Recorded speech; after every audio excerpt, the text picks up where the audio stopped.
What would be the strongest out of all of them? Who's the strongest superhero you've created?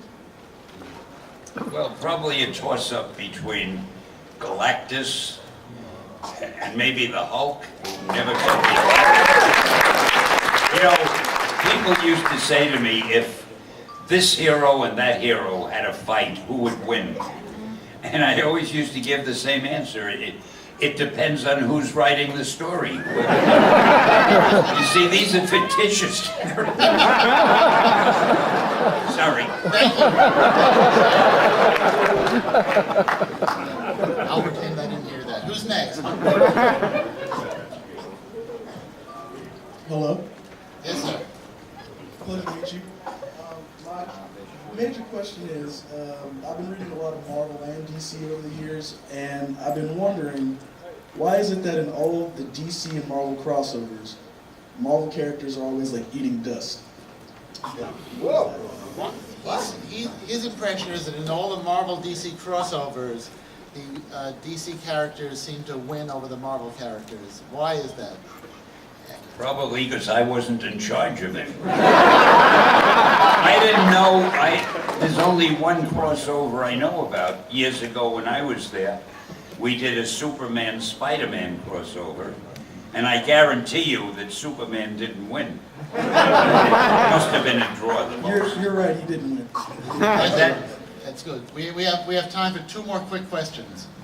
Where did that announcement come from? Is God whispering? Yes. And that's not the scariest thing God says to me. Yes, who's next? How did you get the idea of creating Marvel? How did you get the idea of creating Marvel? Well, if you mean the name Marvel, we were called Atlas Comics. I don't think that's what you meant, though. And when I did the Fantastic Four and the book started selling well and everything, I figured we ought to change the name of the company, get something better than Atlas. I love advertising. And I thought, let's get a name you could use in ads. And I thought of Marvel, which had been the title of the first book my publisher ever published a million years ago. 75 years ago, is that? That what it was? Called Marvel Mystery Comics or something. It featured the Submariner and the Human Torch, which I did not create. So I said, let's call it Marvel, because then I could use expressions like, make mine Marvel, and welcome to the Marvel Age of Comics. I mean, I love phrases like that. Now, I'll tell you a funny thing about that. When we changed our name to Marvel, DC was called National Comics. So they must have felt, hey, if they're changing their name, let's change our name. Now, National is a perfectly solid, good, respectable name. They actually paid somebody to do research and find a good name for them, and that somebody came up with DC. So we were, welcome to the Marvel Age of Comics, and they were, read DC. They were no competition.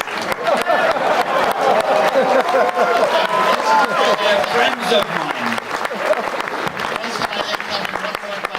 So who's next? Hi, my name's Dakota, and Hi, Dakota. and it's just an honor to be here with you. And I've been wondering, where did you come up with the idea for Spider-Man? His name is Dakota. It's an honor to be here, and he wants to know, where did you come up with the idea for Spider-Man? Well, I told this story so often, for all I know, it might even be true. I needed the Fantastic Four sold well, the X-Men did well, and my publisher said, come up with another hero. I wanted to keep my job. So I started thinking, and I saw a fly crawling on the wall. And I thought, boy, wouldn't it be cool if a superhero could stick to walls like an insect? No, I'm lying. I couldn't have said, wouldn't it be cool? I don't think the word cool, I think I probably said, wouldn't it be groovy? Because that was years ago. Anyhow, to make a long story short, I went to my publisher and I said, I got an idea for a character. I'll call him Spider-Man. And he's a teenager and he's got a lot of personal problems and he's got the powers of a spider. My publisher said that is the worst idea. He said, first of all, people hate spiders. You can't call a hero Spider-Man. Secondly, he can't be a teenager. Only sidekicks are teenagers. And thirdly, he can't have personal problems. He's supposed to be a superhero. And this went on and on. So I published the story myself in a book that we were going to kill. When you're killing a book, nobody cares what you put in the last issue. So I threw Spider-Man in, I had Ditko draw it, and I put it on the cover. The book sold like crazy. So my publisher came into me when the sales figures came and said, "Hey Stan, you remember that character Spider-Man of yours that we both liked so much?" I swear. He said, "Let's do a series," and that's how it happened.